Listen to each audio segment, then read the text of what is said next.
नमस्कार, बहुत स्वागत है आप लोगों का अजीजी 24 न्यूज में। इस समय मैं छत्तीसगढ़ के बलरामपुर जिले के शंकरगढ़ बस स्टैंड में हूं और केंद्रीय शिक्षा मंत्री धर्मेंद्र प्रधान की इस्तीफे को मांग कर लेकर के पेपर लीक के मामले में आज कांग्रेसी कार्यकर्ता हमारे शंकरगढ़ में भारी संख्या में मौजूद हैं और ये इनके मनसा को भी हम जानेंगे कि क्या इनकी मनसा है और इस पर क्या होना चाहिए।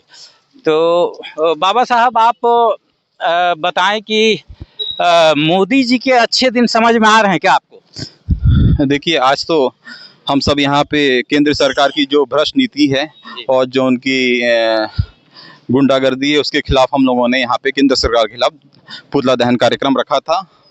और जो नीट की परीक्षा पेपर्स लीक हुए हैं और जो लोकतांत्रिक तरीके से हमारे छात्र देश के भारत के भाग्य विधाता हैं, भारत के भविष्य हैं, वो लोकतांत्रिक तरीके से गांधीवादी तरीके से धरना प्रदर्शन कर रहे थे और अपनी हक की लड़ाई लड़ रहे थे।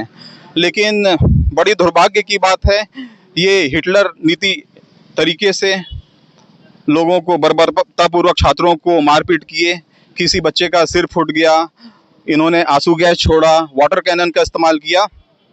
तो इस प्रकार का कृत्य बहुत ही दुर्भाग्यपूर्ण है और हमारे छात्रों के साथ ये अन्याय है। कल मैं मोदी जी का एक स्टेटमेंट देख रहा था। उन्होंने ये स्टेटमेंट दिया है कि हम एक फास्ट ट्रैक कोर्ट स्थापित करेंगे और कड़ी कार्रवाई करेंगे, जबकि आम जनता की मांग ये है कि धर्मेंद्र प्रधान को इस्तीफा दिया जाए। इस मुद्दे से भटका करके, और वो फास्ट ट्रैक कोर्ट तो सालों से चल रहा है, वो तो चलता ही रहेगा, लेकिन जो मुद्दा है उस पर कोई बात न करके बातों को इधर उधर भटकाया जा रहा है। इस संबंध में आपका क्या कहना? देखिए, इससे पहले भी इस प्रकार की चीजें हुई थी और बड़े बड़े नेता और मंत्रियों ने इस्तीफा भी दिया था। लाल बहादुर शास्त्री भी रेल मंत्री थे 1956 में, उस समय भी रेल दुर्घटना हुई थी तो उन्होंने इस्तीफा दिया था। तो ये अगर कहीं कोई लचर व्यवस्था हुई सरकार से, कहीं चूक हुआ, तो बिल्कुल धर्मेंद्र प्रधान जी अभी शिक्षा मंत्री हैं, उनको इस्तीफा देना चाहिए था। और मोदी जी कल 25 दिन बाद उनका आँख खुला है, ये बड़ा ही दुर्भाग्यपूर्ण है। और ये जो फास्ट ट्रैक कोर्ट की बात कर रहे हैं, तो ये बहुत सारे ऐसे कोर्ट हैं आज भी मौजूद हैं जहाँ पे जो हमारे जो सामान्य कोर्ट जहाँ पे न्याय होती है उससे भी लेट लतीफ वहाँ पे कार्रवाई होती है। तो ये मामले को लीपापोती करने का मामला है। जो मेन मुद्दा है धर्मेंद्र प्रधान को इस्तीफा देने का, मुझे लगता है सरकार इस चीज को कहीं ना कहीं लीपापोती कर रही है और इस मांग को पूरा करने के चक्कर में नहीं है। धन्यवाद। और हमारे विजय पैकरा जी हैं जो शंकरगढ़ कांग्रेस कमेटी के ब्लॉक अध्यक्ष हैं।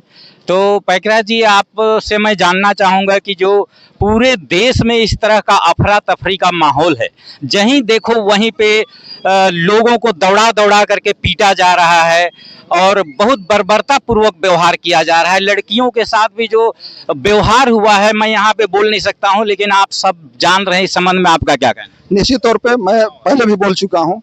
आपने जंतर मंतर पे देखा होगा, छात्र छात्राओं के द्वारा लोकतांत्रिक तरीके से जब हम विरोध दर्ज करा रहे हैं, तो वहाँ पे भारतीय जनता पार्टी की पुलिस, या यूं कहें पुलिस तो नहीं, पुलिस कम थे, वहाँ पे भारतीय जनता पार्टी के और आरएसएस के जो भाड़े के गुंडे थे, उन्होंने महिलाओं के ऊपर किस तरह से बर्बरतापूर्वक व्यवहार किया है, ये किसी से छुपा नहीं है। हम उसका शिकायत करते हैं, भर्त्सना करते हैं, और जितना कम करे वो उतना कम है।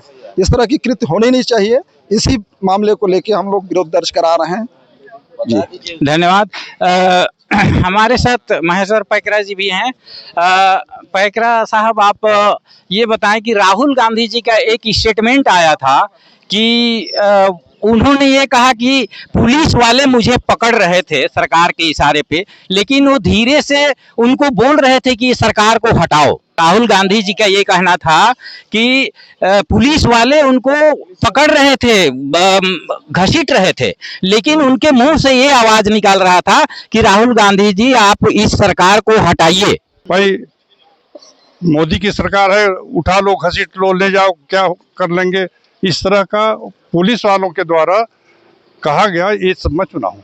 हाँ, कोई बात नहीं, आप नहीं सुन पाए हैं, लेकिन राहुल गांधी जी का स्टेटमेंट आया है कि पुलिस वाले भी परेशान हैं गवर्नमेंट से। पुलिस वाले भी चाहते हैं कि गवर्नमेंट चेंज हो, इनकी जो नीति है, चाहे वो स्टूडेंट के प्रति हो या किसानों के प्रति, पुलिस वाले के भी तो बच्चे हैं, वो लोग भी देख रहे हैं कि देश में क्या चल रहा है। वो लोग भी परेशान इसलिए चाह रहे हैं लोग पीली से कि आने वाले समय में आपकी गवर्नमेंट बनेगी, आप स्ट्रॉन्ग पोजीशन पे रहिए और गवर्नमेंट चेंज करिए, ये उनका बोलना था। तो अब क्या लगता है कि अब कितना दिन तक धरना प्रदर्शन जारी रहेगा या धर्मेंद्र प्रधान जी इस्तीफा देंगे, क्या लगता है? धर्मेंद्र प्रधान की इस्तीफा तक ही सीमित नहीं है, जब तक जवाबदेही तय नहीं होगी तब तक धर्मेंद्र प्रधान की इस्तीफा बहुत बड़ी चीज नहीं है। उनको तो आज नहीं कल इस्तीफा देना ही पड़ेगा, लेकिन इसको जवाबदेही तय करनी पड़ेगी आने वाले समय में। बच्चों की भविष्य किस तरह से सुरक्षित हो, इस पर लोग बात करना चाह रहे हैं। छात्र इसलिए आंदोलित हैं। पेपर लीक का मामला कोई नया और एक बार नहीं है, ये ऐसा कई बार हो चुका है। इस छात्र आज प्रदर्शन कर रहे हैं, इतने बार पेपर लीक हुआ, उस समय में मोदी जी के मुंह से ये नहीं निकला कि फास्ट ट्रैक कोर्ट लगाएंगे। अब जब लास्ट स्थिति 70-75 बार पेपर लीक हो चुका और लोग जब बवाल करने लगे तो उस समय में धर्मेंद्र प्रधान इस्तीफा न दे करके और न दिलवा करके और मोदी जी बोल रहे हैं फास्ट ट्रैक कोर्ट का हम नियुक्ति करेंगे। परेशान हो गए, उन्होंने अपने हक की लड़ाई लड़ रहे हैं। इस बीच उन्होंने देखा कि अब हमारी नैया डगमगा रही है, तो उन्होंने आनन फानन में आके एक घोषणा करनी पड़ी कि फास्ट ट्रैक कोर्ट का स्थापना हो। इससे पहले इतने लगभग 11-12 सालों में लगभग 150 पेपर लीक हो चुके हैं। इस बीच में उन्होंने क्यों नहीं किया? उनको भी लगा कि मैं जिस तरह से हिटलर शाही चला रहा हूँ इसमें देश सुरक्षित है, लेकिन ये गलत नीति है। उनकी गलत नीतियों का सारे लोग विरोध करते हैं। आने वाले समय में सारे जनता मुंहतोड़ जवाब देगी। फास्ट ट्रैक कोर्ट अगर लग भी जाती है तो क्या इतने बच्चों के भविष्य के साथ जो खिलवाड़ हुआ, उन बच्चों के भविष्य की क्या रहेगी स्थिति? नहीं, फास्ट ट्रैक कोर्ट लागू करना अलग चीज है, अगर सचिवों को हटाना अलग चीज है। एक जिम्मेदार जवाबदेही सरकार का जिम्मेदारी क्या बनती है?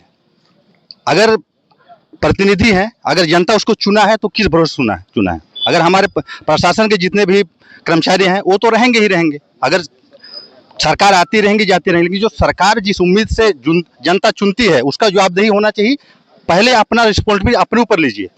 आप जो मंत्रालय दिए हैं, जिसको आप उस शिक्षा का जिम्मा सौंपे हैं, उनकी जवाबदारी होना चाहिए। पहले उनको इस्तीफा देना चाहिए, फिर फास्ट ट्रैक कोर्ट या फिर जो प्रक्रिया है उसको लागू करना चाहिए। ये सरकार की जिम्मेदारी होना चाहिए, ये सरकार की जिम्मेदारी नहीं है। तो ये शंकरगढ़ विकास खंड के एक छोटा सा जो प्रदर्शन है उसको मैं दिखा रहा हूं। बाकी आप सब लोग जानते हैं कि पूरे देश में आंदोलन चल रहा है और अफरा तफरी का माहौल है। धन्यवाद इसी तरह की ताजा तरीन खबरों के लिए देखते रहें अजीजी 24 न्यूज।